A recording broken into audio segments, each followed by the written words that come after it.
Hello, everybody. Welcome once again to India Sports News in our podcast series Beyond the Boundaries, where we are looking at the World Cup heroes who fashioned World Cup victories for their sides over the years at Cricket World Cups. And as always, we have with us our friend Devendra Prabhu Desai joining us today on this podcast. Devendra, we've had a fun time talking about the 83 and 87 episodes, but today we're going to do something different. What is it that we're going to do today? We'll look at a decade in which the Indian team promised a lot, but unfortunately could not deliver most of it. And we will look at the three World Cups that we played in the 90s. So that's right. Devendra has promised that we will talk today about the World Cups in the 90s. And famously, when the team for the first tour of 1990 was chosen, Raj Singh Dungarpur was then the chairman of selectors, famously mentioned that this is the team of the 90s.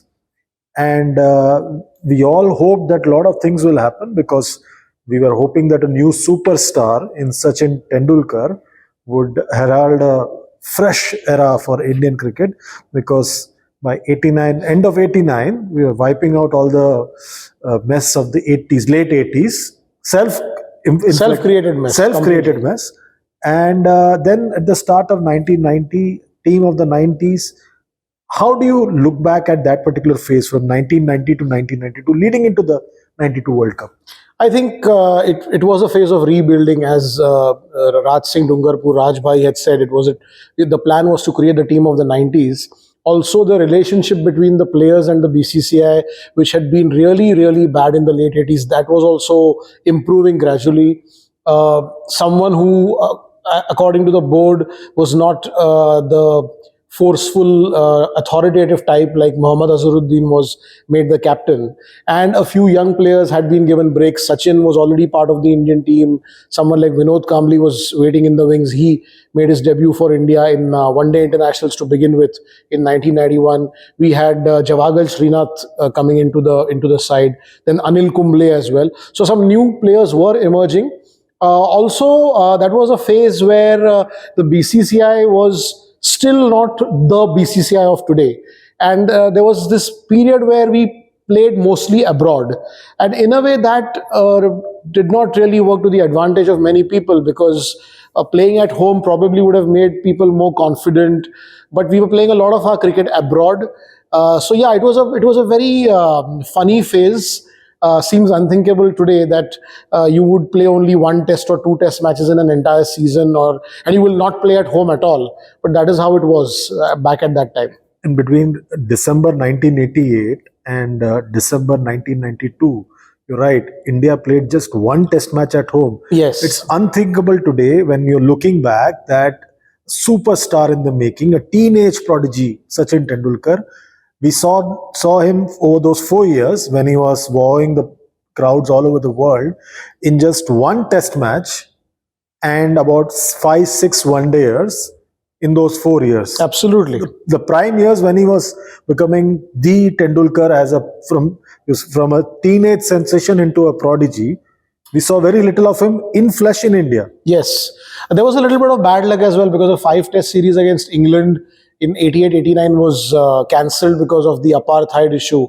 And then Pakistan was supposed to tour India for 5 test matches in 1990-91. And Imran Khan, Imran was basically Pakistan. The Pakistan cricket team was Imran.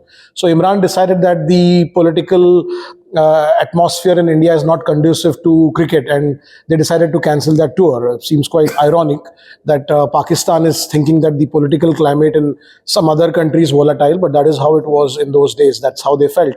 And so there was a little bit of bad luck as There well. was a series against West Indies also that got cancelled. around the time? No. West Indies, in fact, toured India back to back in 83 and 87. And then we went to the West Indies in early 89. So there was no issue. No, as a replacement for Pakistan? No. I don't think so. There was just that huge gap. Of course, one of the advantages of that cancellation of the Pakistan tour of 1990-91 is that all the top Indian players were available for the Ranji Trophy, and that resulted in some great matches at the knockout stage of the Ranji Trophy.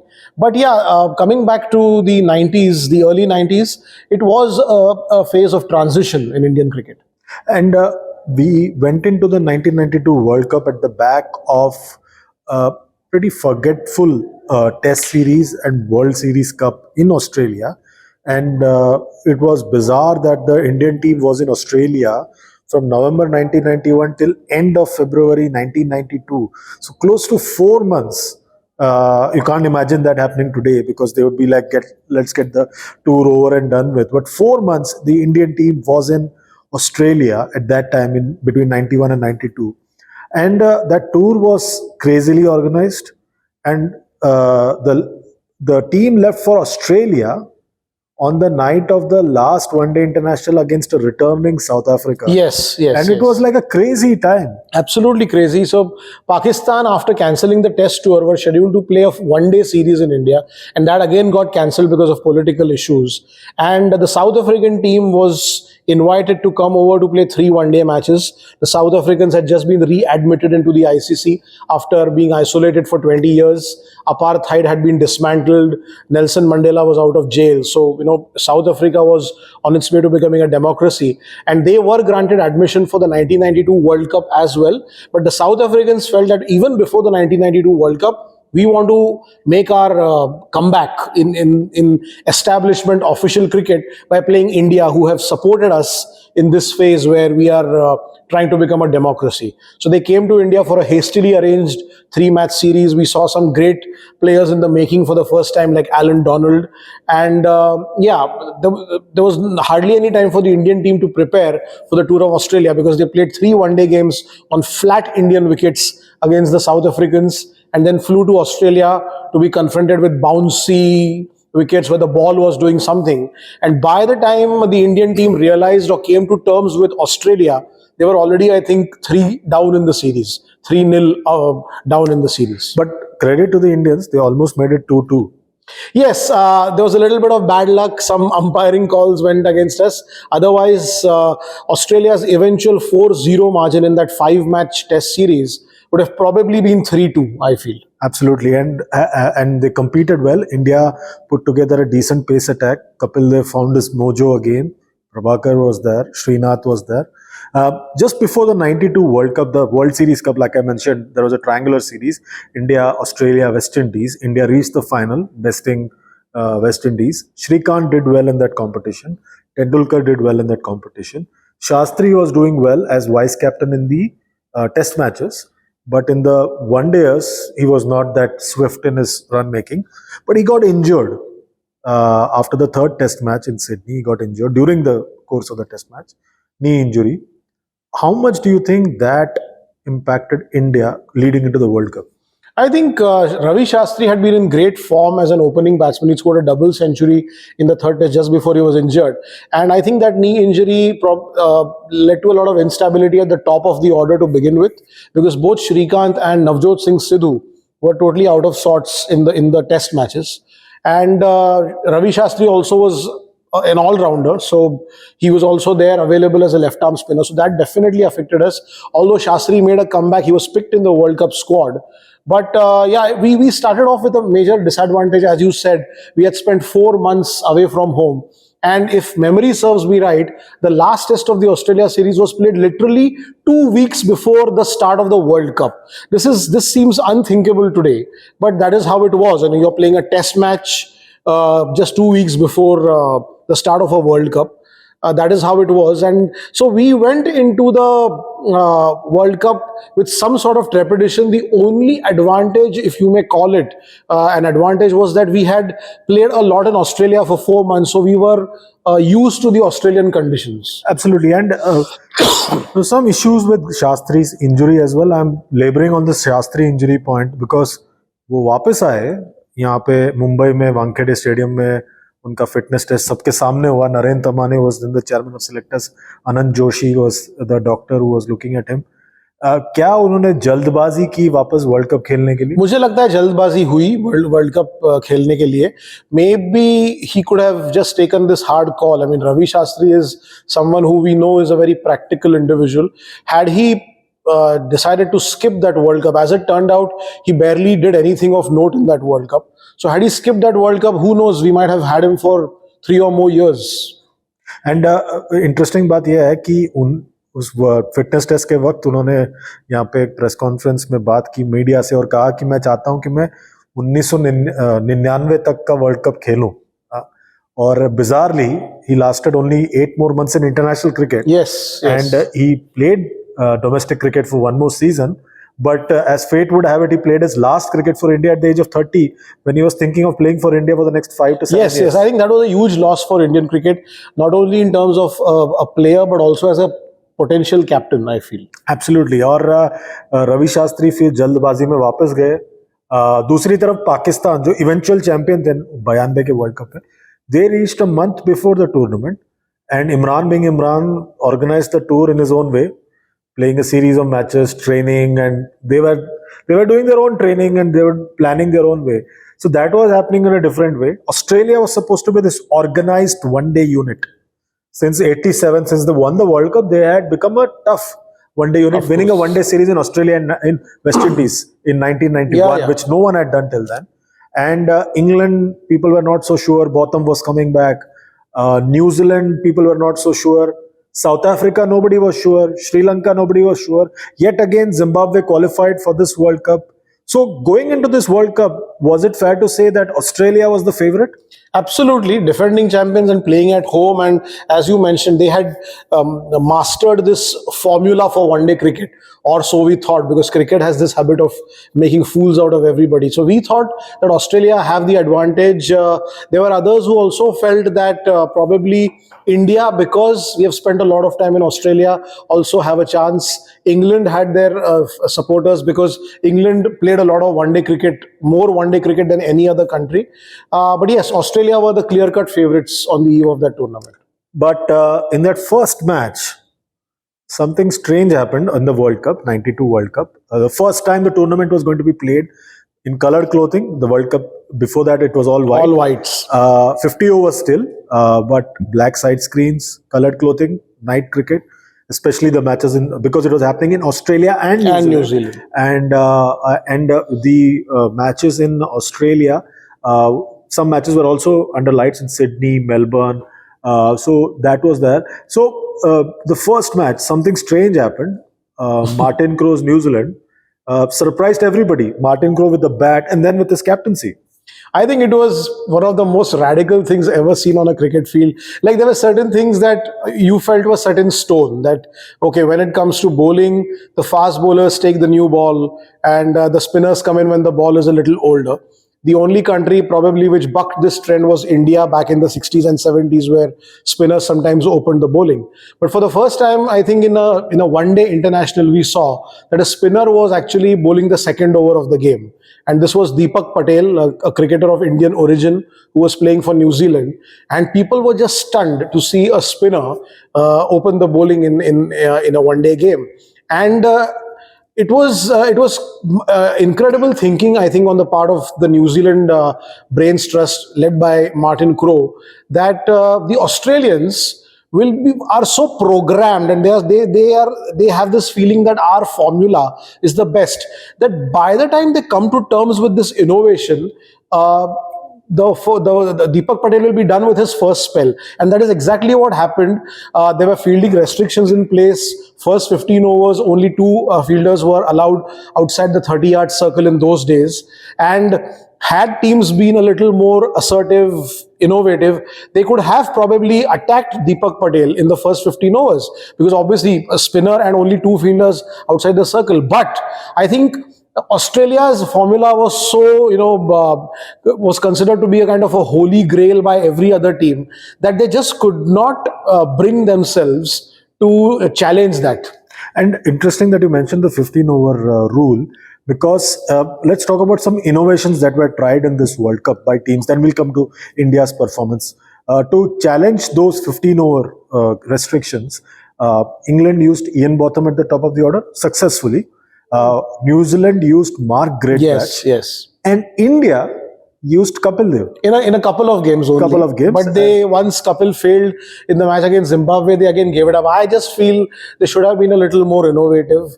Again, I think that phase, collectively, apart from New Zealand, it was, people were very conservative. They were not willing to take risks. So England did something bold by getting Ian Botham to open the batting.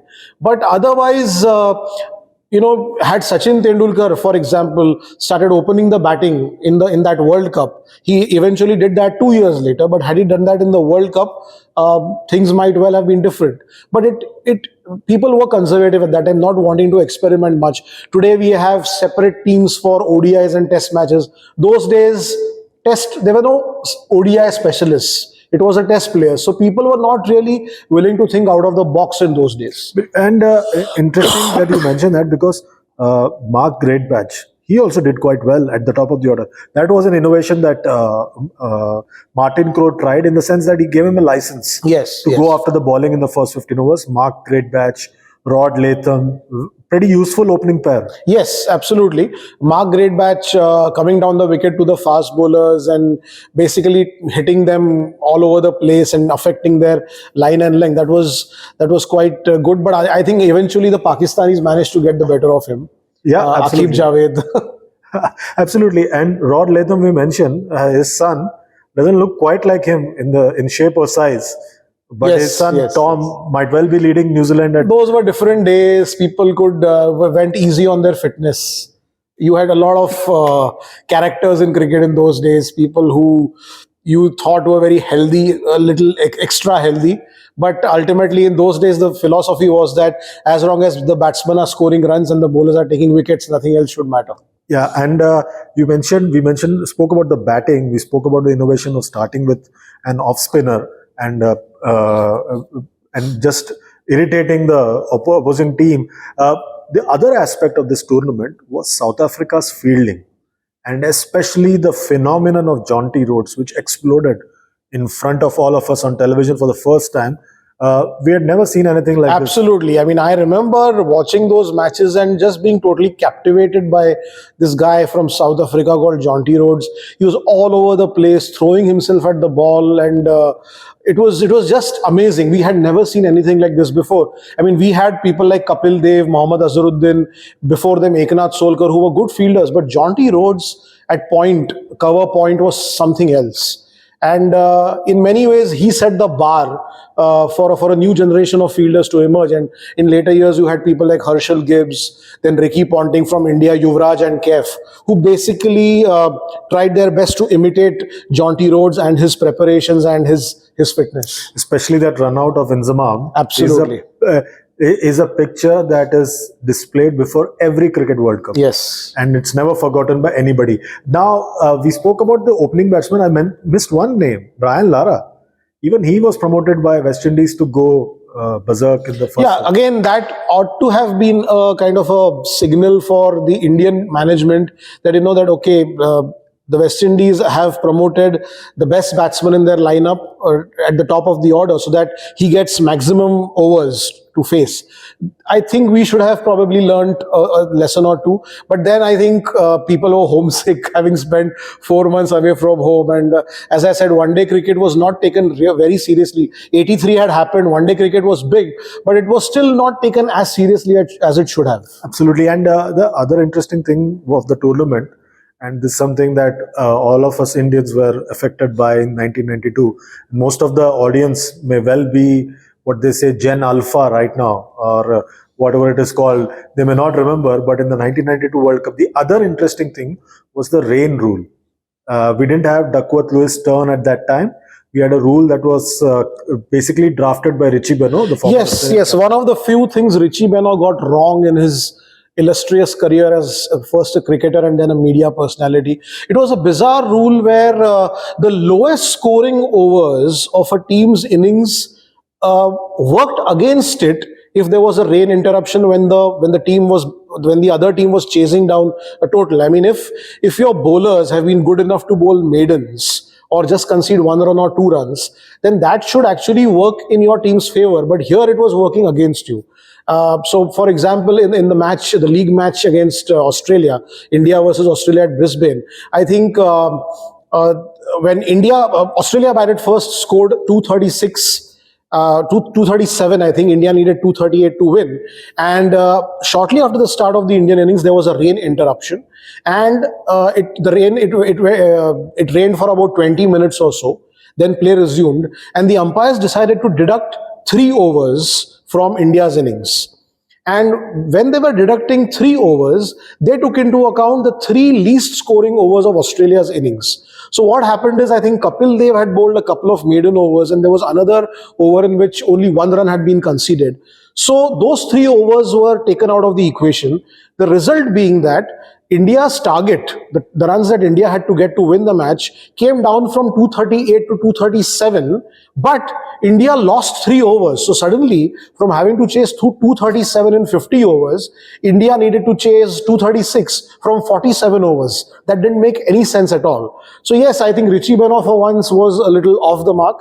But another very interesting thing about that rain rule was that it evened itself out in the competition. If you look at those matches, you will see that a team that suffered because of the rain rule in one match benefited because of it in another match, and it happened to all the teams. And one team that it did happen to was Pakistan. We'll come to that. You spoke about that Australia-India contest. England, India, Australia, India, both games, the first 2 or 3 games that India played, both games that India should have won. And in both games, Shastri slowed down considerably, and India lost the games. If India, they lost to England by 9 and Australia by 1. But 1 run, yeah. And if those 2 games had gone India's way, who knows what would have Exactly. You So- need to start well in a competition like the World Cup it always helps to start well, have a victory under your belt. Unfortunately for India, we lost to England by 9 runs. Then the second game against Sri Lanka was rained off, and the third game against Australia we went down by 1 run. Ravi Shastri, as you said, slowed things down. Sometimes when I look at the recent past, I feel that Ravi Shastri, the player, should have had Ravi Shastri, the coach. Life and Indian cricket probably would have been a lot different. Absolutely. And one interesting thing that I've learned over the years is that the game against Australia, India almost won that because of Kiran More. India needed about 13 runs in the last over. The first 2 balls, he played towards the deep fine leg region, got boundaries. Tom Moody was bowling. Greg Chappell was on commentary. It so happened that Greg Chappell was calling Kiran More batting. And who would have known, as they say, who would have thunk, as they say, 13 years later, both of them worked very closely as chairman of selectors and India head coach. And Tom Moody Was the runner-up. was the runner-up in that coach saga. Who knew that this would be the case back into 1992? And interestingly, Kiran More, till that day, had a moustache. And in anger, he went back to his room in Brisbane and shaved it off, and hasn't had a moustache back again since. Oh, I didn't know this. Since that day. And this is something that I've confirmed with him. He said, I was very angry with myself that I couldn't win that match, and I shaved off my moustache in anger, and he's not had a moustache since that day. Oh, okay. I did not know this. So that's an interesting one. And And Kiran More, I think a cricketer with a big heart. He had one of the biggest hearts in international cricket. A wicketkeeper by profession, but as a batsman, he was someone who put a price on his wicket.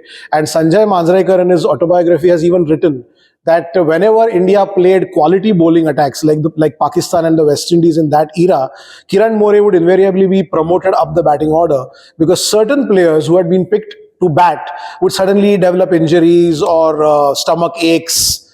Because they had issues with the West Indies and Pakistan fast bowlers. So Kiran More, a cricketer with a big heart. And cricketer with a big guard, and somebody who could get under the skin of other cricketers like Javed Miandad found out in that World Cup.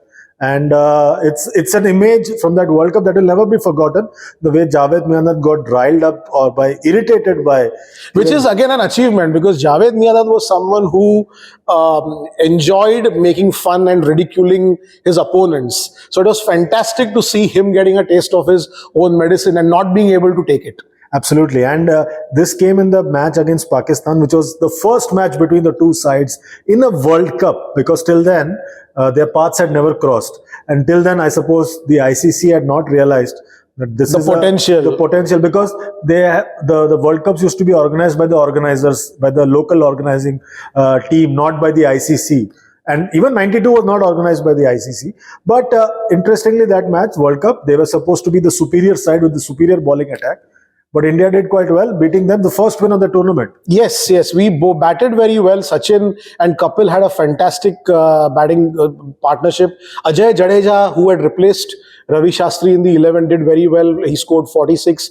Azharuddin had a good innings. But it was that stand between Sachin and Kapil that gave India the boost. And then thereafter, the Indian bowlers took it up. Kapil Dev, Manoj Prabhakar bowled very well at the start.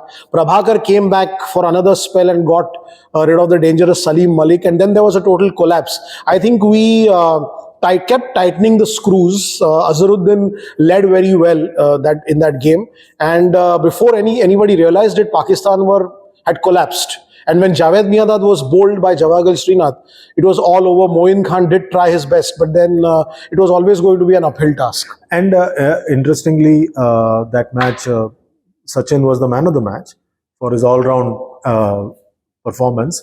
And that match came for the first time that these two sides, like I said, was playing in the World Cup. And the Indian team got a boost. It was expected that they will go from strength to strength. They did beat Zimbabwe, but Zimbabwe gave a scare to India in that rain affected. Ultimately, it was an 18-over side contest. Yes. And That was a game in which the rain rule worked in our favor. yes, It did not work in our favor against Australia, but against Zimbabwe it did. yes. And I must tell you this: I was in class 7 at that time. In 99 during the 92 World Cup, and there was no internet, there was no social media, there was no mobile phone. The only way for us to be updated was we were on the 3rd floor in our building. We had a 4-story building in our school.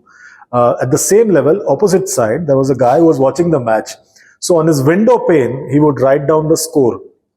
Write down the score on a chart paper with a sketch pen, so that it's legible for us from our side.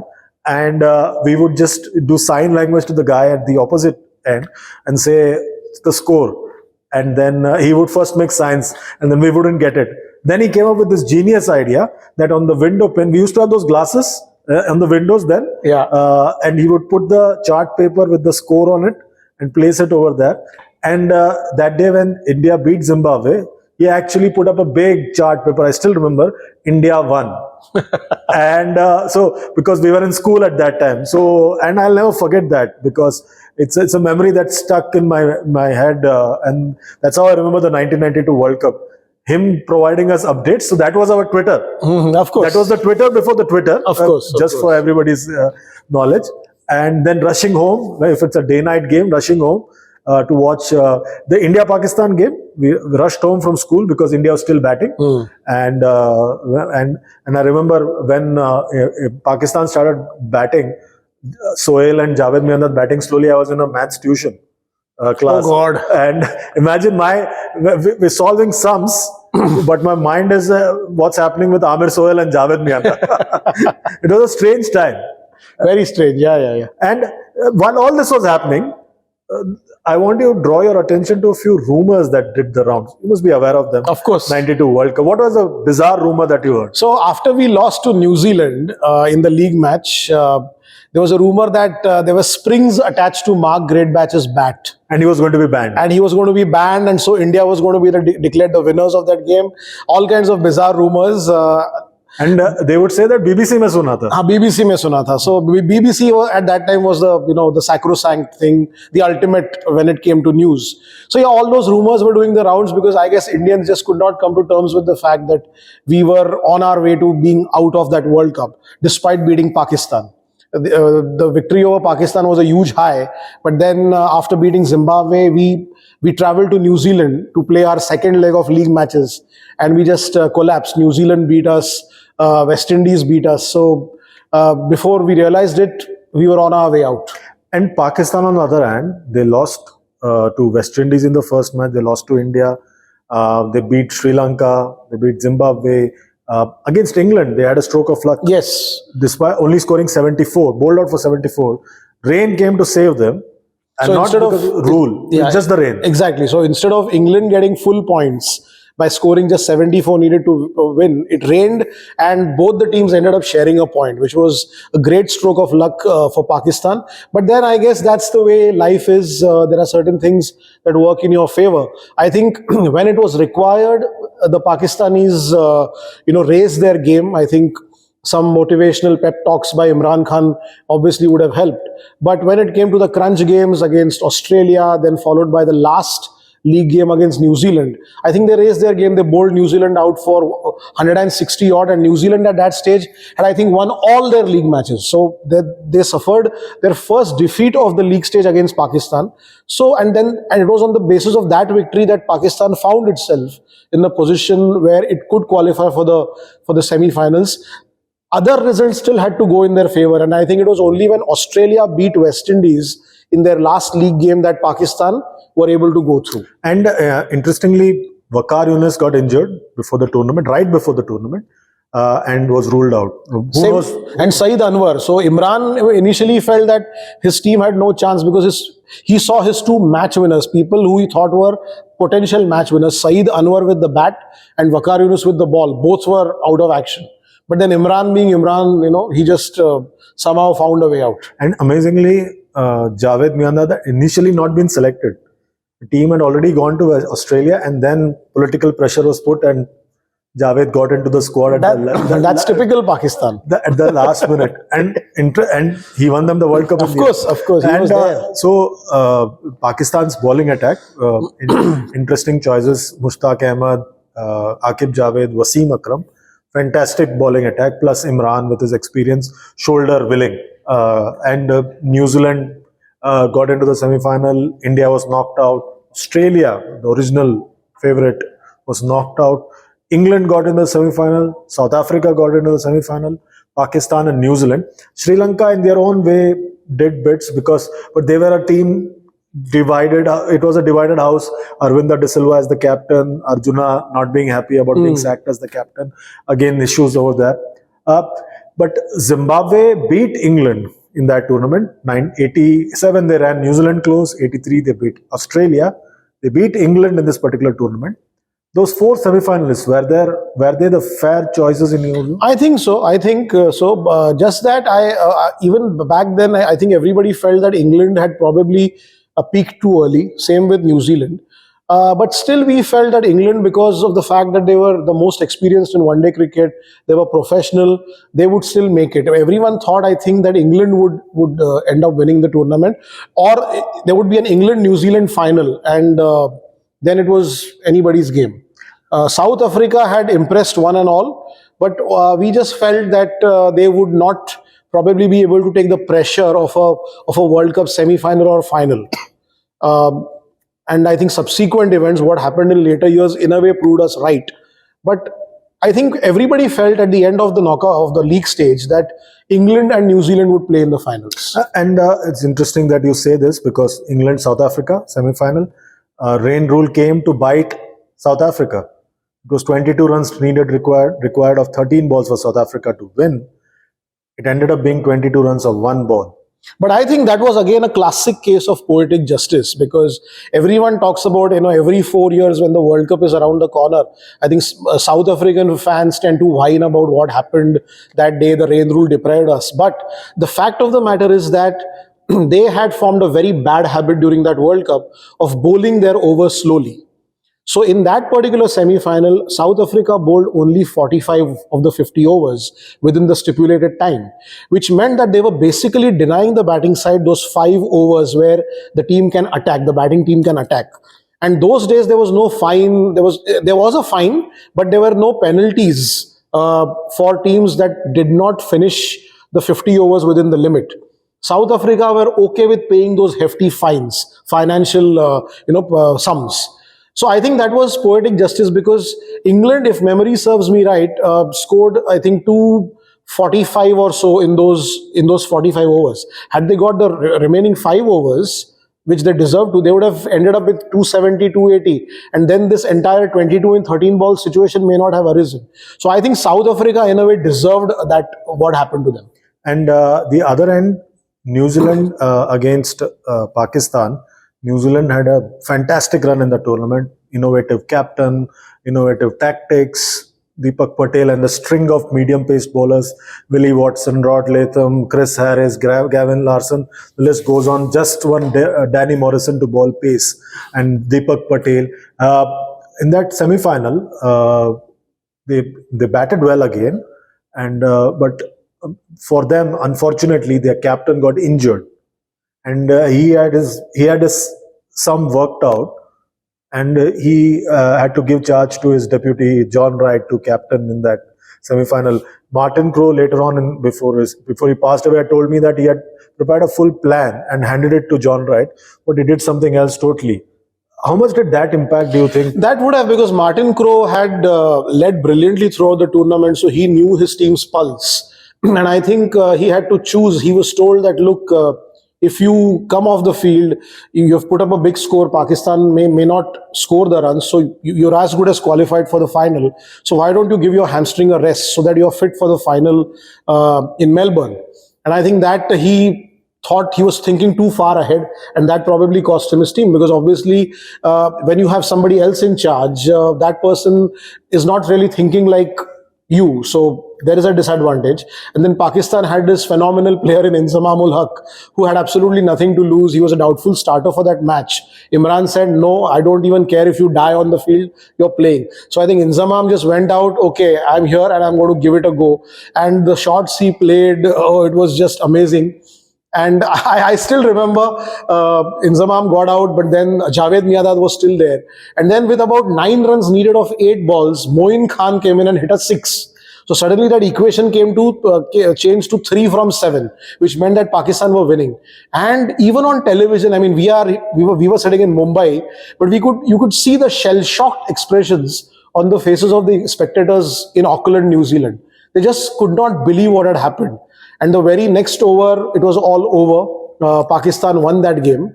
It was just brilliant. The innings that Inzamam played, and of course Javed Miandad keeping the other end going. He scored only 57 not out, but he was there to take his team through. And that was a time when we in India felt, as long as Javed Miandad is batting, anything is possible. Anything is possible, of We course. had been once bitten, many times shy. Then the final.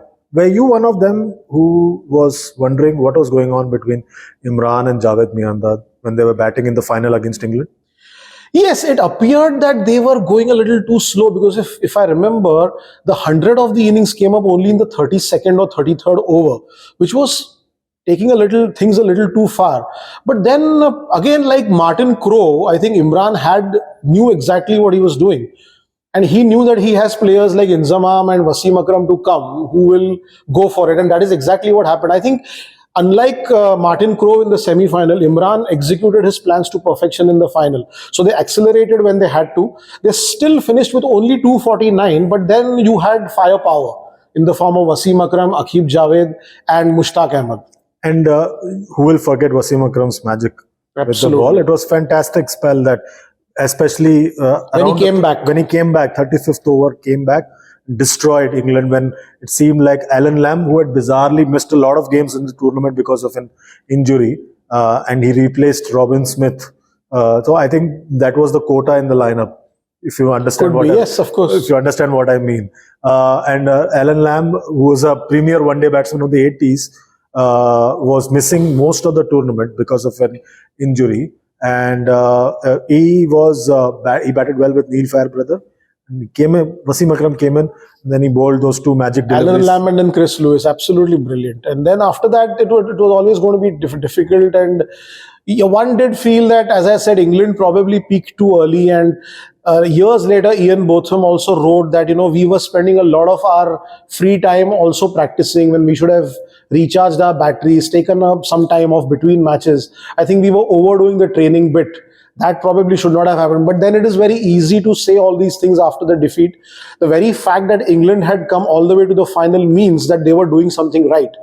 And it was unfortunate, but then that is how the game is. Pakistan peaked at the perfect time. And Imran Khan finally achieved what he wanted to achieve in 87. He finally achieved in 92. And after achieving everything, he messed it all up in his victory speech, where he spoke about his passion project, the cancer hospital in Lahore. And it so happened that he wanted to go to England after that for that 5-test series, because he felt that's the perfect place to bid goodbye to the game that he loved and played for over 20 years. The team rebelled against him.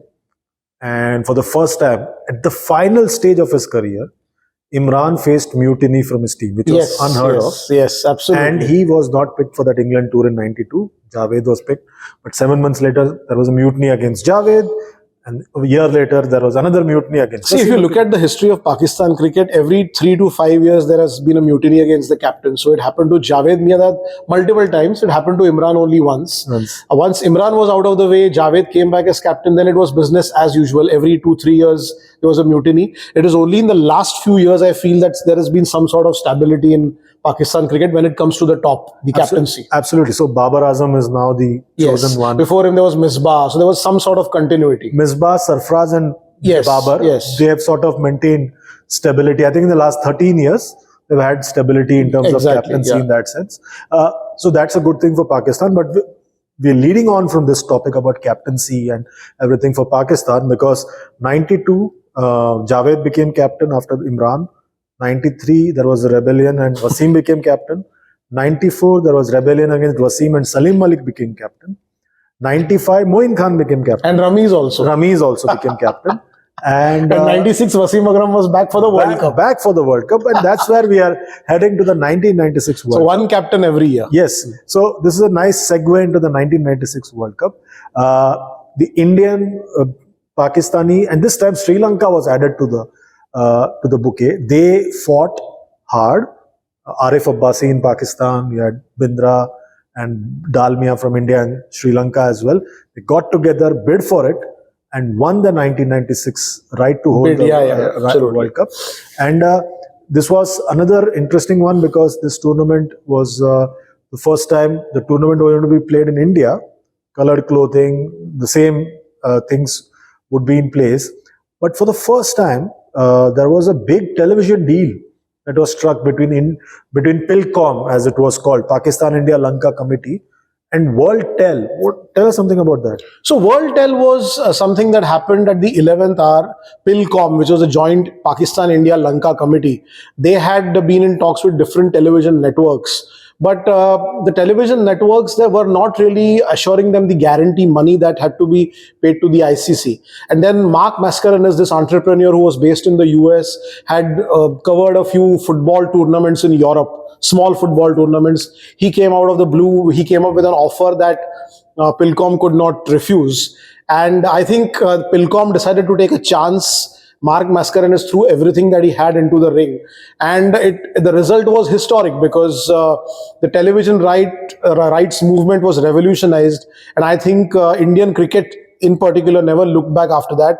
Mark Mascarenhas became a big player in terms of television rights, and he had a great, very eventful stint in Indian cricket for the next few years. Interesting. 1994, they won the rights for the 96 World Cup. 94, they even bailed out Doordarshan when they produced the telecast for the India-West Indies series that happened. And we had two competing broadcasts in that particular India-West Indies, and there was a triangular Wills World Series, as you would remember. Wills came on board as a sponsor for Indian cricket for the World Cup, and this was in India, which had opened up in 91. We had since 91 seen a lot of our superstar Sachin Tendulkar. He was still not a billion-dollar baby as he became later. But this was a changed India, 1996. Absolutely. When the teams came for this World Cup. And Pakistan had no longer under military rule. They had back to being a democracy. Back to being a democracy in 88. They had Nawaz Benazir, though that musical chair was going on as Prime Minister. Sri Lanka was still... they had a domestic strife with the Tamil Tigers and everything over there. And that proved to be a problem when the World Cup started for the World Cup. Yes, there was 4 World Cup matches scheduled in Sri Lanka, the co-hosts, and Australia and the West Indies were supposed to play Sri Lanka in Colombo, and both the teams refused to go to Colombo, citing security reasons. And there was a lot of acrimony, and then a combined India-Pakistan team traveled to Colombo just to make a statement that there is no security risk. And I think one game was played between the combined India-Pakistan 11 and the Sri Lankan 11. So that was a great step taken by the cricketers of both the countries. But yes, there was a lot of acrimony over the refusal of Australia and the West Indies to travel. And that meant that both the matches were forfeited, and the Sri Lankans got 4 points without bowling a single ball. I'm not saying that it was a stroke of luck, because the kind of form Sri Lanka were in at that time, they would have still won the World Cup anyway, I felt. Absolutely. And I was just thinking about this. You spoke about this India-Pakistan 11. 87, the tournament was in whites. They played an exhibition game in colored clothing. 96, by default, the tournament was in colored clothing. That match, they played in whites. Yes, yes. India-Pakistan 11 and Sri Lanka 11. And this time, unlike 1992 World Cup, 1992, we had 9 teams, all played against each other. In 1996, we had 2 groups. Yes. And 3 teams had qualified for this tournament: Netherlands, Kenya, and UAE. UAE. And UAE, was it? Madan Lal was the coach, wasn't he?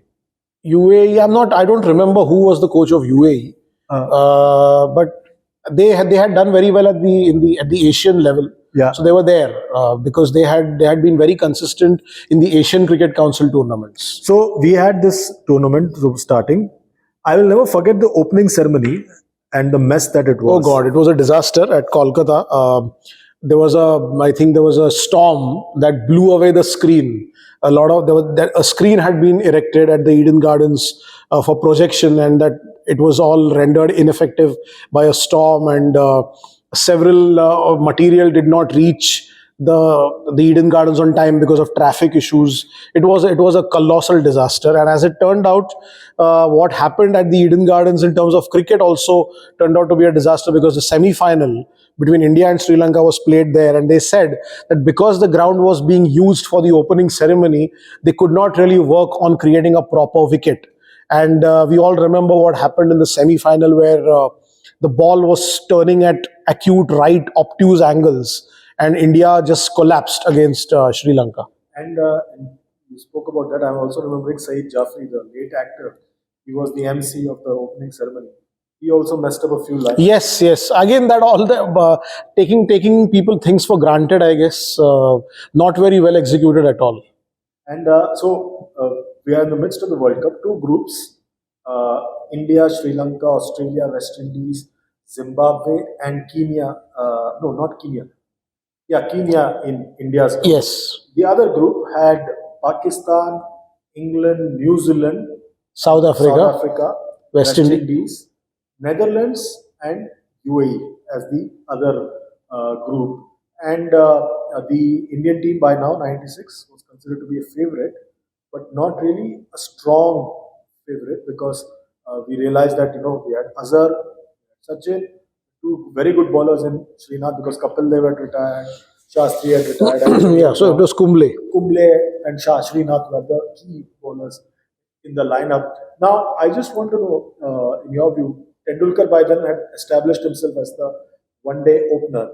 Now, when you're looking back that particular tournament, India's campaign beat Kenya, beat West Indies, lost to Australia in a game that should have been won. But by only 15, 16 runs, which Yes. was okay. I mean, it happens. Yeah, and then you go to Delhi.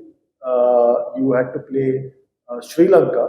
And this is a game that none of us expected India to lose, because 12 months before that, India beat Sri Lanka quite easily twice in the Asia Cup in Sharjah. Yes. And this was something that none of us expected would happen. Did you expect what Sanat Jayasuriya and Kalu Withavna did to We had seen what they did in a tri-series in Australia just before the World Cup. But again, when it happens to you, then it's a totally different experience. So again, it was as radical as opening the bowling with a spinner, New Zealand's tactic in the 92 World Cup. Till then, in one-day cricket, what we had seen is that at the top of the order, there would be a stayer and a dasher. So India, for example, you had Shrikant, but he was accompanied by either Ravi Shastri or Sunil Gavaskar. So a stayer and a dasher. Here in Sri Lanka, you had a situation where both batsmen were given a license to kill, to attack, because Sri Lanka had a very deep batting lineup and all experienced heads who had played 50 to 60 to 70 one-day internationals. So I think credit goes to the Sri Lankan selection committees of the early 90s for deciding on a certain group of players and then persevering with those players for half a decade. By the time the 1996 World Cup was played, whether it was Asankha Guru Sinha, then of course Arvinder De Silva, Arjuna Ranatunga, Hashan Tilakaratne and Roshan Mahanama, These guys were senior players, experienced players. They had been in a variety of situations, and you had batting all the way down to number 7. So Jayasurya and Kalu Vitarana could really go out and do whatever they liked. Because had they both got out, as indeed happened in the semi-final at Kolkata, because Sri Lanka were 2 for 2 in the first over. But were the Sri Lankans flustered? No, because they knew that they had some class players waiting to take things from there. So I think that was a radical tactic of going bang bang from the very beginning from both ends. Interesting because that ended the career of a street fighter in Manoj Pravakar. He had to resort to bowling off spin, and that too in his home ground, Delhi. And he never played for India again. He went away bitter, and he would then play a big part later on, Yes. in later years, in doing a lot of things in India and world cricket. But Prabhakar's career ended effectively on that particular day in Delhi. And then India beat Zimbabwe. We entered the quarterfinal, as the system was at that time that you had to play quarterfinal and then semi-final. And this was the big game because Pakistan qualified for the quarterfinal and they flew in for the first time in 9 years. No, in 7 years. It came in '89 for the Nehru Cup. In 7 years, the first time they flew into India to play a match at Bangalore. Scene where they had won the Test series in India in 1987. That particular match, what do you remember most of that? Oh, it was a highly tense encounter. I remember being delighted when it was announced that Wasim Akram is not playing because of some muscle pull. We batted first, which was a great relief because you don't want your team to be chasing in a match which is so tense.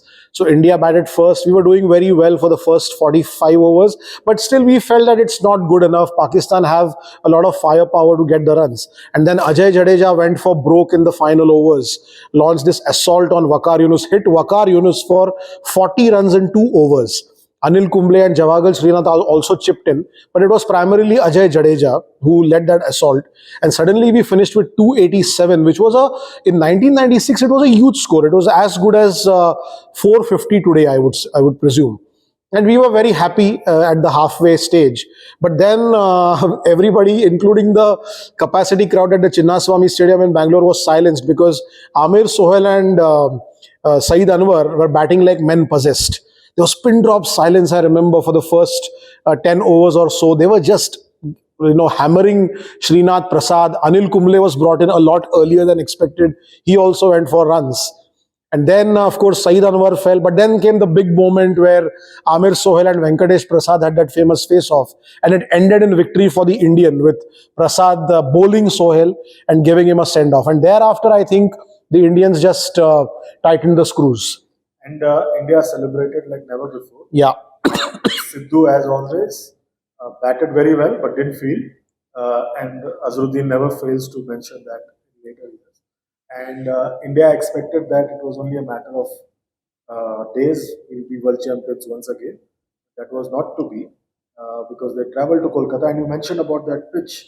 Yes, so I think Kolkata also there was a mistake. We would have seen the pitch, and I think people would have realized that it is likely to break up. The team batting second is likely to be at a disadvantage. But I think we were so traumatized by the defeat against Sri Lanka in the league at the league stage where Sri Lanka batted second, that the thinking was that we should not allow Sri Lanka to bat second if we have the option, because Sri Lanka obviously like to bat second. So if you win the toss, you bowl first. And that is how, when India won the toss, they decided to put Sri Lanka into bat. Got off to a great start, 2 for 2, but then you had Arvinder De Silva playing, I think personally, of all the great innings that I have had the honor of watching on television, that would rank right up there. He scored only 66, but an incredible innings, the way he handled the pressure and the Indian bowlers. And Sri Lanka finished with 251.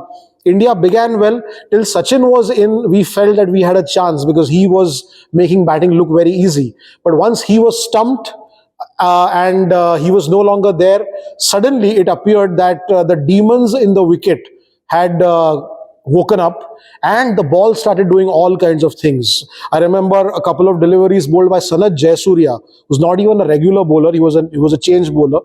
The ball pitched outside leg stump and turned and went past the off stump. right across the right-handed batsman. So it was amazing. Then of course there was a riot, and Clive Lloyd, the match referee, had to award the game to the Sri Lankans. No further play was possible because a lot of rubbish and glass bottles were being hurled on the ground, and that is how Sri Lanka qualified for the final, and we were out. And that's how India's tournament ended in disaster for India. And मैंने कभी ऐसा देखा नहीं था जैसा उस दिन मैंने देखा था, जिस तरह से तोड़ फोड़ करने की कोशिश की और बाधा डालने की कोशिश की सामने में। क्या आपको लग रहा है हम बहुत ज़्यादा ऑब्सेस, मुझे याद है मैं कॉलेज में था और हम सब ऑब्सेस्ड हो गए थे कि अब इन दोनों को कैसे आउट करना है, कालू वितरना, सनत जयसूर्या। हम सब भूल गए कि उनके बाद भी बल्लेबाजी है। एग्जैक्टली वो जैसे मैंने कहा कि जैसे 1992 में थोड़ा कंजर्वेटिव थे हम, वैसे 96 में भी वैसे ही थे कि ज़्यादा we were not really thinking out of the box, जो है वो चलाते रहो।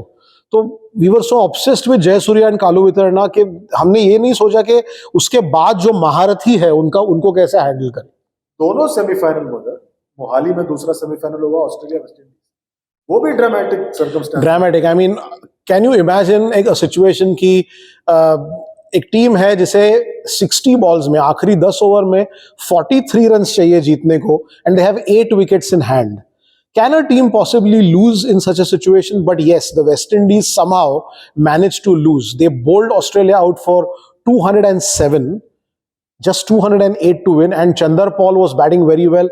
43 runs to win in 60 balls, 8 wickets in hand. And Australia का तो वही है ना कि आप उनको एक इंच दे दो, you give them a slight opportunity and they will finish you. And that is exactly what happened. I think West Indies ने कुछ बैटिंग ऑर्डर में चेंजेस किए, पता नहीं विकेट, एक दो विकेट गिरने के बाद टेल एंडर्स को ऊपर लाए। It was all very bizarre, and Australia के साथ आप ऐसा नहीं कर सकते। You give Australia won chance and they will eat you up. And मुझे लगता है काफी हद तक 95 में ऑस्ट्रेलिया के सामने टेस्ट क्रिकेट में वेस्ट इंडीज का पतन शुरू हुआ। 96 सेमीफाइनल अगर वो जीत जाता तो शायद वेस्ट इंडीज का वनडे क्रिकेट, जो अब वर्ल्ड कप में नहीं खेलने वाला है, ये एक अचरज की बात है, वो कहीं और ही पहुंच जाता अगर वो होता, क्योंकि उसके बाद काफी कुछ बदला उधर, क्योंकि ब्रिज रिचर्डसन ने रिटायरमेंट अनाउंस कर दिया, काफी बदलाव हुए उधर। हाँ, they had come back very well after a shock loss to Kenya. मुझे वो मैच मैं कभी नहीं भूलूंगा। 29 फरवरी, लीप ईयर डे 1996, पाकिस्तान और साउथ अफ्रीका लाहौर में खेल रहे थे, और उसी दिन वेस्ट इंडीज और कीनिया पूना में खेल रही थी। ऑब्वियसली सारी जो मीडिया थी, सारा जो अटेंशन था, that was all focused on Pakistan versus south Africa. And you know Lahore में मैच थी, बीच बीच में हम चैनल चेंज कर रहे थे और देख रहे थे पूना में क्या चल रहा है। And then when we saw the West Indies had only 160 और 170 runs to win, and they somehow lost to Kenya. It was sensational. मतलब उस जमाने में कोई सोच भी नहीं सकता था कि वेस्ट इंडीज की टीम, जिस टीम में Richie Richardson, Curtly Ambrose, Courtney Walsh, Brian Lara जैसे प्लेयर्स थे, they could lose to Kenya. That was incredible. But after that they came back and they went all the way to the semi-finals. उन्होंने South Africa को quarter finals में हराया, which was a great achievement, क्योंकि South Africa league stage में अपने सारे matches जीत चुका था। तो क्वार्टर फाइनल्स जब वेस्ट इंडीज ने साउथ अफ्रीका के अगेंस्ट खेले तो South Africa were the clear favourites, लेकिन you had that man called Brian Lara जिन्होंने सेंचुरी की क्वार्टर फाइनल में और वेस्ट इंडीज को मैच जिताई, and that is how West Indies went into the semi-final. And as you said, had West Indies won that game, you never know final में क्या हो सकता था. They would have probably won the World Cup. बिल्कुल, और but final में पहुंचे श्रीलंका और ऑस्ट्रेलिया।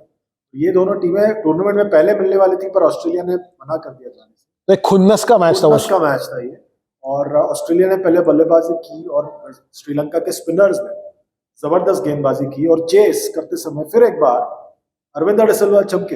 एब्सोल्युटली। एक और बात हुई कि लाहौर में काफ़ी ड्यू था, तो लाहौर पे फाइनल हुई थी। सो शेन वॉन जैसा bowler, he found it very difficult to grip the ball, क्योंकि spinners need to be able to grip the ball properly. तो ड्यू की वजह से वो ज़्यादा कुछ कर नहीं पाए। एंड अरविंदर डिसिल्वा, वो जो सेमीफाइनल थी against India and the final against Australia, he was on another plane.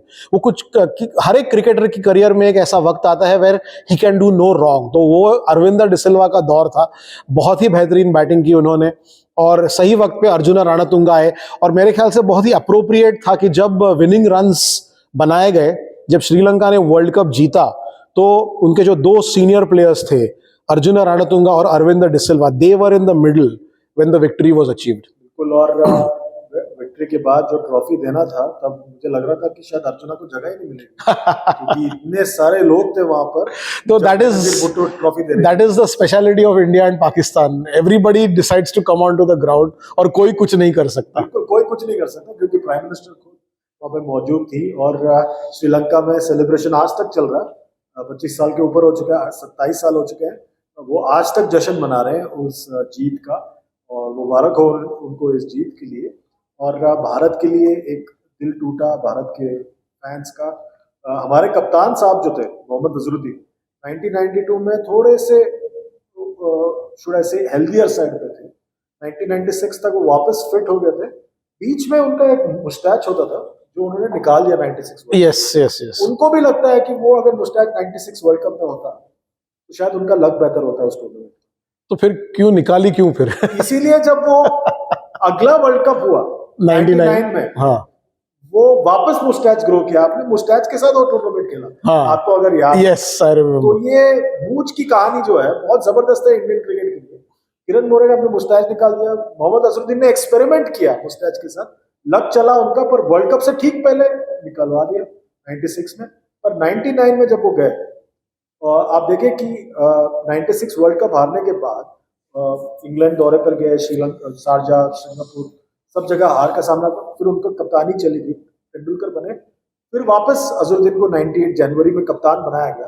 क्या आपको कभी भी लग रहा था जब उनको सैक किया गया था कि वो 99 वर्ल्ड कप में भी कप्तानी करेंगे भारत? बिल्कुल नहीं। मुझे लगा था कि 96 में एक नई टीम बन रही थी, सचिन ऑलरेडी वाइस कैप्टन हो चुके थे, and we had players like Sourav Ganguly, Rahul Dravid, Javagal Srinath and Anil Kumble had taken over as the leaders of the bowling attack. तो मुझे नहीं लगा था कि अजहरुद्दीन विल कम बैक। मुझे ऐसा लगा था कि अगर सचिन की कैप्टनसी चली भी गई तो किसी नए प्लेयर को कैप्टनसी मिल जाएगी, but that was totally unexpected going back to Azharuddin. And 99 world cup, जैसे कि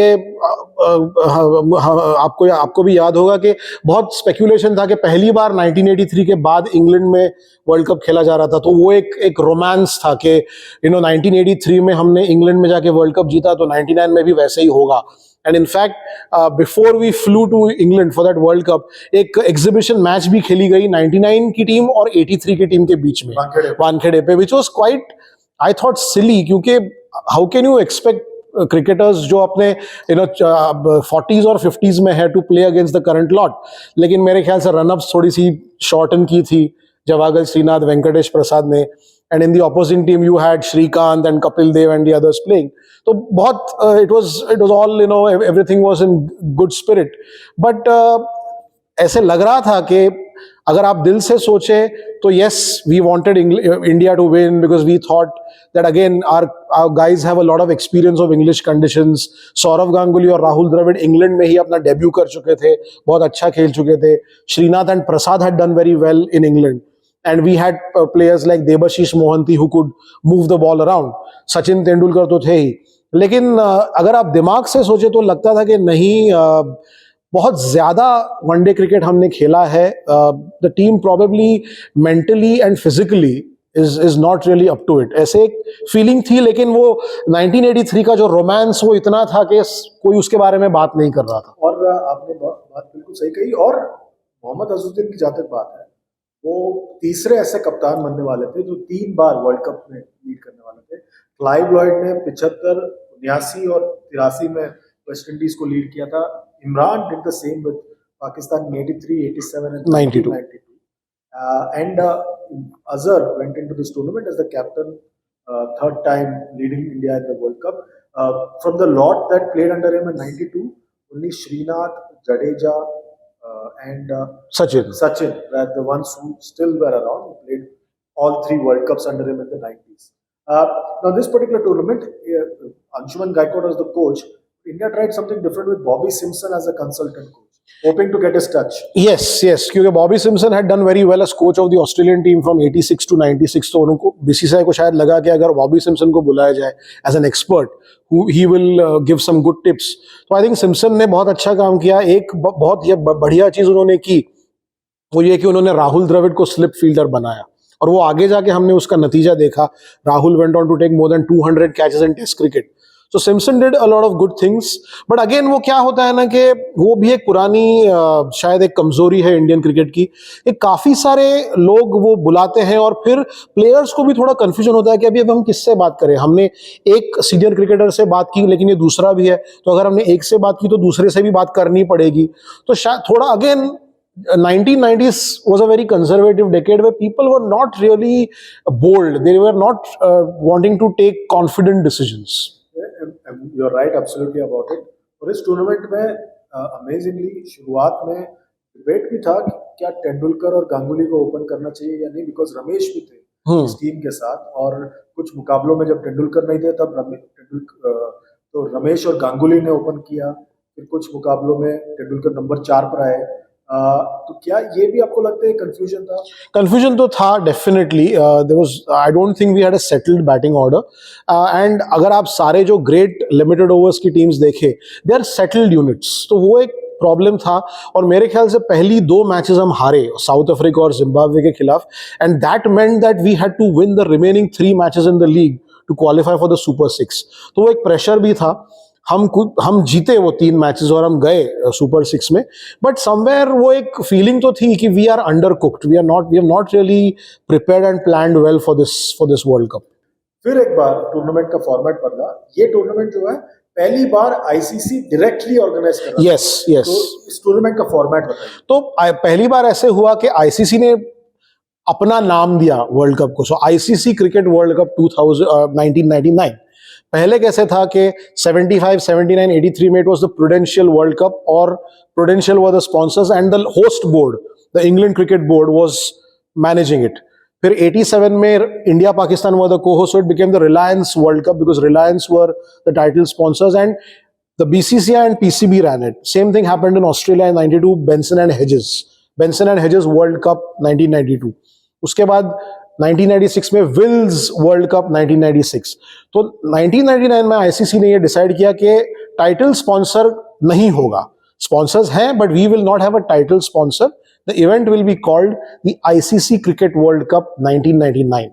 And the man behind this change was none other than an Indian, Jagmohan Dalmia, who was at that time heading the ICC. और format के हिसाब से क्या बदला था? 2 groups थे लेकिन एक super 6. So the quarter finals were the top 4 teams from each group would qualify. They were replaced by super 6. The top 3 teams from each of the groups, which had 6 teams each, the top 3 teams would qualify. और जो team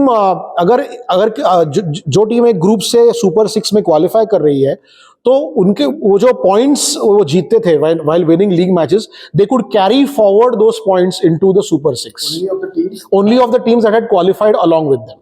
तो वो एक बहुत ही significant चीज थी, interesting चीज थी. और यही चीज भारत को जाके खली, क्योंकि भारत एक मुकाबला हारा है जिम्बाब्वे से जो उन्हें जीतना चाहिए था, पर स्लो ओवर रेट के कारण भारत ने निर्धारित समय में, मतलब स्टिपुलेटेड टाइम, ओवर्स खत्म नहीं किए. 46 ओवर्स ही डाला था और भारत के 4 ओवर कम किए गए थे और वही चेस करना था आपको 46 ओवर में. मैच आप 3 रन से हार गए. 3 रन से हार गया. और सबसे बड़ा मतलब मैं कहूंगा कि गलती की आज के chairman of selectors Ajit Agarkar. Yeah, but that is a part and parcel of the game. होता है. बहुत ज्यादा नो बॉल्स और वाइड्स वगैरह हो गए थे. I think India bowled some 40-50 extras. Those were the days when not just India, West Indies, Pakistan, everyone was very, मेरे ख्याल से अभी discipline would not be the right word, लेकिन वो जो एक प्रोफेशनलिज्म होता है कोचिंग में, वो नहीं था उस वक्त. आज अगर आप देखेंगे तो नो बॉल्स वाइड्स का प्रपोर्शन बहुत कम हो गया है. आई थिंक थोड़ा डिसिप्लिन आ गया है क्रिकेट में. I think discipline is the only word you can use. So I think it was the name of the game. There were not many people willing to spend time thinking of ways in which you can improve. It was just go out and play beyond the point. और इस tournament में पिछले 2 tournament के मुकाबले शुरुआत में उतने तेजी से रन नहीं बन रहे थे because conditions were not allowing you to bat freely. Exactly, because England, the tournament began in May and went on till June. So at that time of the year in England, the ball invariably does something. It's overcast. The wickets have a lot of juice in them. So there weren't roads like we have in the subcontinent. So the batsmen were having a challenge, and that is why if you see the average scores came down. And Bharat की जहाँ तक बात की, बहुत मुश्किल से भारत ने super six के लिए क्वालिफाई किया और इस सुपर सिक्स में क्वालिफाई किया और भारत जो है उनका मुकाबला ऑस्ट्रेलिया, न्यूजीलैंड, पाकिस्तान ऐसे टीमों से हुआ. आप जब when you look back, beating Pakistan in the Super Six, how big a thing was that in 1999 compared to the previous two editions? It was big, but unfortunately, I think तभी हमें पता भी था कि शायद सेमीफाइनल्स पे qualification मुश्किल है क्योंकि as you said, we went into the Super Six with 0 points because the other two teams, South Africa and Zimbabwe, who qualified from our group, दोनों teams ने हमें हराया था. So we had no points. We went into the Super Six with 0 points. And हमारी पहली जो Super Six match थी Australia के अगेंस्ट वो हम हार गए थे. So it was always going to be difficult. So defeating Pakistan was good. Venkatesh Prasad had a great game. I think Rahul Dravid batted well in that match. Azharuddin took a couple of great catches. But एक satisfaction था कि ठीक है हमने पाकिस्तान को कम से कम हराया. लेकिन वो भी एक feeling थी कि this is the last hurrah because after that we knew that मुश्किल है to go into the semi-finals. दो तीन लोगों के बारे में स्पेसिफिकली बात करना चाहता हूँ. 1999 के वर्ल्ड कप में the league phase India played Sri Lanka. This was pay back time in big way from Saurabh and Rahul who were not there in the 96 and they paid back in a way that Sri Lanka would understand. Yes, yes. So Taunton पे match खेली गई थी India versus Sri Lanka. It was a must-win game for India because we had lost 2 games already and we had just won against Kenya. So Sri Lanka के against, it was a must-win game for us. And Saurav Ganguly and Rahul Dravid, they added 318. Both scored centuries and there was a time in that innings, मुझे याद है, जब वो they were hitting sixes at will. मतलब ball जा रहा था ground के बाहर. टॉन्टन में एक नदी है which runs parallel to the ground. नदी में भी आई थिंक 2-3 बॉल उनके they got lost. So it was payback time because Sri Lanka ने हमें बहुत दुख दिया था 1996 से लेके 1998 तक with जय सूर्या, कालो वितरणा, Arvind de Silva, all these guys. So बहुत अच्छा लग रहा था कि यार हम in a way we are giving it back to them. And उसी तरह उस टूर्नामेंट के दौरान एक दुखद खबर भी आई कि सचिन तेंदुलकर के फादर का देहांत हो गया था. तेंदुलकर को वापस आना पड़ा था. वो जिम्बाब्वे वाला मुकाबला उन्होंने मिस किया था पर वो वापस आए टूर्नामेंट में और कीनिया के सामने आके उन्होंने राहुल द्रविड़ के साथ मिलकर एक साझेदारी की और एक शतक लगाया नंबर 4 पर. Yes, yes. So that was a very difficult time because Sachin lost his father. वो वापस आए. जिम्बाब्वे की मैच उन्होंने मिस की, the match that we lost. And his mother told him that you need to go back and help your team. So he went all the way back. और Kenya के against in his first match after his father's demise, उन्होंने century की. So it was a very emotional moment, and it would have been a difficult time for him. But full credit to him for the way he steeled himself to go on and give his father the ultimate tribute. इस tournament में 2-3 चीजें मतलब हर world cup में आप देखते हो कि कुछ अलग होता रहता है.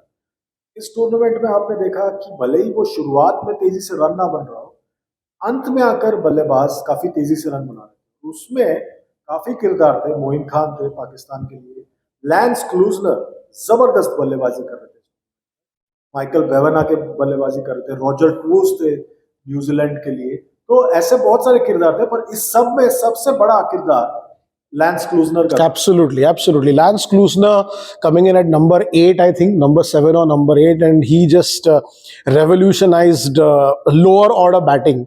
और जैसे आपने कहा कि 99 वर्ल्ड कप की वो स्पेशलिटी थी, as you said, that is why we all love cricket, don't we? Because every World Cup throws something fascinating, something that we feel that we have not seen before. It has happened before, but we feel that we haven't seen it before. And Moin Khan also, I remember some of the innings he played were fantastic.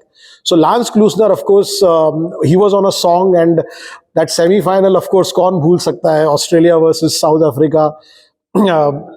9 runs needed to win in the last over, and Lance Klusener hits 2 boundaries.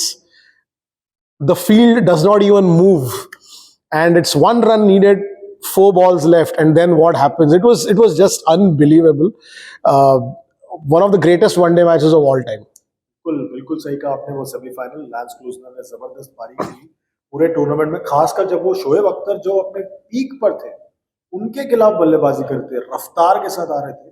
He was at he was at his fastest. He was bowling at the speed of light, and Lance Klusener was hitting him faster, as fast as he could. He was swifter. He was batting. It was fantastic to watch. Now we spoke about Lance Klusener. Shoaib Akhtar at his peak, bowling at his supreme pace. Uh, if you look at the other teams, is there any other team in your view who stood out in that tournament? We'll come to Australia, the eventual champion, but anything else that stood out? I think Pakistan Pakistan really did well. मुझे क्या लगता है कि again Pakistan a very unpredictable side. तो अगर आप 1996 से लेके 1998 तक का दौर देखें तो Pakistan was in total disarray. Again that tradition of changing a captain every season carried on. And by the time 1999 began, I think they were in a complete shambles. In fact, Javed Mianda quit days before the World Cup Yes. as coach. But then India की tour जब हुई early 99 में तो Miandad was back as coach. Wasim Akram was back for I think his third stint as captain. And they came to India and they won that test match in Chennai and they won a test match in Kolkata. और उसके बाद एक try series हुई with India and Sri Lanka as the other teams that again Pakistan won. I think वो जो एक India को beat करने का जो टॉनिक था ना, that sustained Pakistan for the next few months. तो by the time they arrived in England for the world cup, they were a settled unit. Batting बहुत अच्छी थी. सईद अनवर थे, एक वजहतुल्ला वस्ती करके प्लेयर थे. Inzamam was in great form. Then you had Shoaib Akhtar bowling like the wind. I think Waqar Younis के quality calibre का बॉलर मेरे ख्याल से फाइनल 11 में भी नहीं था काफी सारे मैचेस में वर्ल्ड कप में. That just showed how strong they were. They had all rounders, Azhar Mahmood and Razak, for example. So all the departments they were doing very well.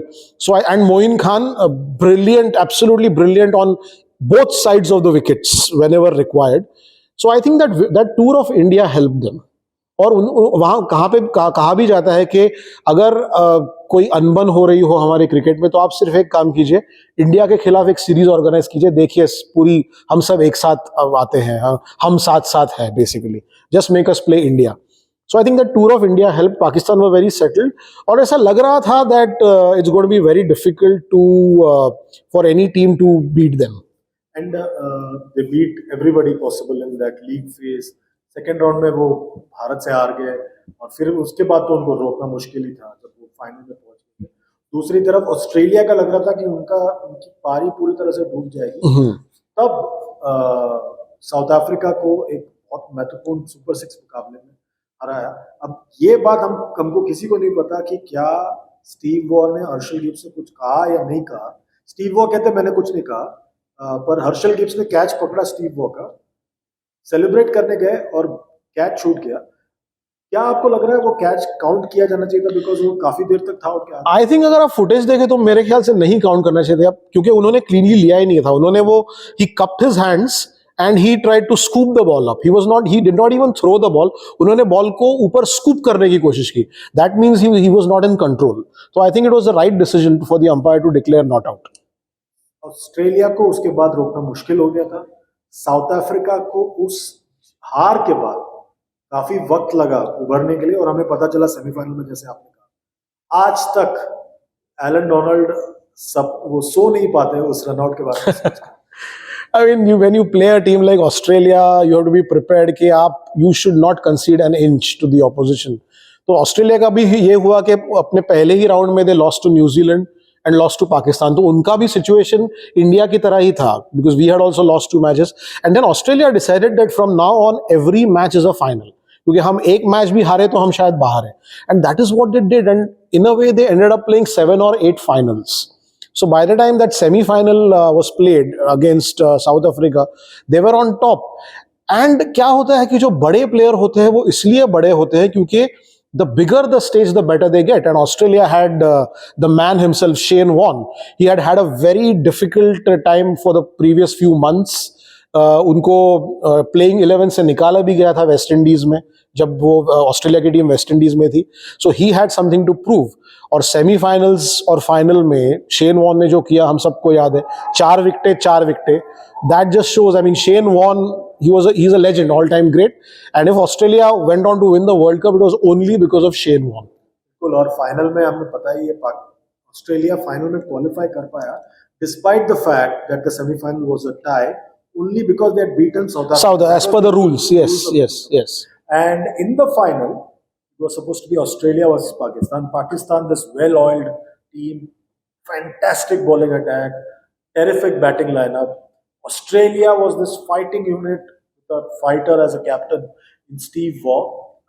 When you look back, you would have thought that Pakistan was the favorite, but that was not to be because Pakistan was completely destroyed by fantastic fielding and the Absolutely. magician. I think the Australians took a few early wickets and they did not allow Pakistan to come back into the game. They were just relentless that day, and before anybody realized it, match was over. Like 132 kuch bana hai, so that's hardly a score. So I think the Australians were very clinical. They were ruthless, and they just went hard at the opposition. And वो एक जो theory थी कि सब continent के batsman को spin bowling खेलनी आती है, मुझे याद है एक फॉर्मर पाकिस्तानी कैप्टन जो कमेंटेटर थे वो बहुत कह रहे थे कि नहीं नहीं शेन वॉर्न को हम हैंडल कर लेंगे बिकॉज हम तो बचपन से स्पिन खेलते आते हैं. He proved that wrong that day. And fantastically उसके बाद गिलक्रिस्ट ने फिर एक बार कह रहा हूँ क्योंकि आगे जाके भी उन्होंने एक फाइनल में जबरदस्त बल्लेबाजी की, पर उस टूर्नामेंट के फाइनल में जबरदस्त बल्लेबाजी की फाइनल में और एब्सोल्युटली. बड़े आसानी से पाकिस्तान को हरा दिया उस फाइनल में. और 87 के बाद दूसरे बार ऑस्ट्रेलिया वनडे वर्ल्ड चैंपियन बना. पर क्या उसके ये जो टीम थी, जो ऑस्ट्रेलिया की टीम, क्या उनकी सबसे बेहतरीन टीम थी या इससे भी बेहतर टीम्स थे उनके वर्ल्ड कप जीतने वाले? मुझे लगता है 2003 और 2007 की टीम्स ज्यादा बेहतरीन थी बिकॉज हम इसके बारे में आगे भी बात करेंगे कि क्रिकेट में एक हमेशा एक लॉ ऑफ एवरेजेस का एक कॉन्सेप्ट है कि अगर आप बहुत अच्छा कर रहे हो तो किसी स्टेज पे तो आपको हारना पड़ेगा, या अगर आप बहुत ही बुरा कर रहे हो तो your fortune will change at some stage. But the Australian teams that played in 2003 and 2007 उन्होंने वो लॉ ऑफ एवरेजेस को भी प्रूव रॉन्ग कर दिया. और वो जो मुकाबला हारे वो पाकिस्तान से 99 के वर्ल्ड कप में, उसके बाद उनको हराने के लिए अहमदाबाद तक इंतजार करना पड़ा 2011 में. नहीं, आई थिंक उनको they lost a league match in that world cup 2011 world cup. Pakistan ने उनको हराया था कोलंबो. हाँ, तो पाकिस्तान टू बट पाकिस्तान 12 साल लगे आपको इंतजार कराना पड़ा. कोलंबो में हराया था. हाँ हाँ. नहीं, मेरे ख्याल से बारिश हो गया था उसमें. नहीं, I think they beat Pakistan beat किसी Australia. भी लिहाज से देखा जाए तो 12 साल. But it's a huge thing. I mean, to go through two consecutive World Cups unbeaten, 2003 and 2007, and ऐसे भी नहीं कि they were in any strife. Yes, 2003 में couple of matches में लग रहा था कि but कोई ना कोई आके कर जाता था उनके लिए काम. That is always the hallmark of a great team. बिल्कुल, हम उन सब टूर्नामेंट्स के बारे में बात करेंगे. ये टूर्नामेंट खत्म होते होते प्रिंस चार्ल्स जो थे वो आए थे वहाँ पे फाइनल में. आपको शायद पता होगा वो ट्रॉफी देना चाहते थे, पर प्रोटोकॉल के हिसाब से जगमोहन दालमिया साहब ने कहा आप आके टीमों को बधाई दीजिए, पर ट्रॉफी तो मैं ही दूंगा, मैं president. That was Jagmohan Dalmiya and that is a tradition के जो आईसीसी ने मेंटेन भी किया है, क्योंकि बाद में भी 2011 वर्ल्ड कप के फाइनल में भी ऐसा सिचुएशन था कि हेड्स ऑफ स्टेट थे और कहा गया था कि the heads of state should present the trophy, but the ICC said no, nothing doing, as per protocol हमारा जो प्रेसिडेंट है वही ट्रॉफी देगा, और वैसे ही हुआ. चलिए, 90 के दशक की हम बात कर रहे थे. आपके हिसाब से भारत ने क्या खोया क्या पाया तीनों वर्ल्ड कप से? I think we learned a lot of lessons. एक तो sound preparation, how to prepare well. मेरे ख्याल से how to engage professionals जो who know their job in keeping things steady off the field. थोड़ी सी continuity, क्योंकि उस जमाने में भी we had some very good senior cricketers as coaches, लेकिन 1 साल 2 साल बाद उनको निकाल दिया जाता था. जो सपोर्ट स्टाफ होता है, it needs time to grow with the team, to develop a rapport with the players, and you need experts, you need trained people. तो वो शायद वो सारा कुछ कल्चर था वो हम धीरे धीरे इम्बाइब कर रहे थे. और उसके ही कुछ महीनों बाद 2000 साल में हमने ये देखा कि काफ़ी कुछ चीज़ें बदली, जैसे कि नेशनल क्रिकेट एकेडमी जो बैंगलोर में थी, which is Indian cricket's finishing school, that was started. We acquired a coach who was neutral, who had no favourites, जो बाहर से आए थे. तो ऐसी कुछ इंटरेस्टिंग चीजें हुई उस 99 वर्ल्ड कप के कुछ महीनों बाद. और कुछ ऐसे लोग थे इंडियन क्रिकेट से जुड़े हुए who probably had other priorities in life, उनको भी धीरे धीरे हमने निकाल दिया. बिल्कुल. और आप कप्तान के बारे में बात करना चाहता हूँ. मोहम्मद अजहर 90 के पूरे दशक में लगभग उन्होंने कप्तानी की. क्या रही उनकी लेगेसी आपके हिसाब से इन तीनों वर्ल्ड कप के मायने से? आई थिंक अंडर अचीवमेंट कहना चाहिए, क्योंकि जो टैलेंट था हमारे पास, we should have really done a lot better, but वो अगेन इनकंसिस्टेंसी। घर पे तो हम बहुत अच्छा खेलते थे, लेकिन जब हम परदेश जाते थे तो everything was in the hands of Sachin Tendulkar with the bat and Anil Kumble with the ball. तो वो एक वन मैन शो या टू मैन शो होता था। Rahul Dravid, Saurav Ganguly, VVS Lakshman, they made their debuts, but that was very late in '96, so they also needed time to get seasoned. I think 1990s, unfortunately, कहना पड़ेगा कि एक under achievement का ही decade था. बिल्कुल under achievement का decade था, सचिन तेंदुलकर का डेकेड था. पूरे दशक में वो छाए रहे और भारतीय क्रिकेट उतना ज्यादा अचीव नहीं कर पाया, खासकर वर्ल्ड कप में, जितना उन्हें करना चाहिए था. 2-3 वर्ल्ड कप्स में एक बार सेमीफाइनल में पहुंचे और वो भी दर्दनाक कहना पड़ेगा आपको सेमीफाइनल. तो ये थी बातें. These were some of the thoughts that we had of the 3 World Cups in the 90s. Devendra, thanks a lot. Thank you. And thanks a lot to all of you as well for joining us here on India Sports News, for logging on. Please remember to like, share and subscribe this channel and keep listening to us on all our podcast platforms. Until next time, take care of yourself. Goodbye.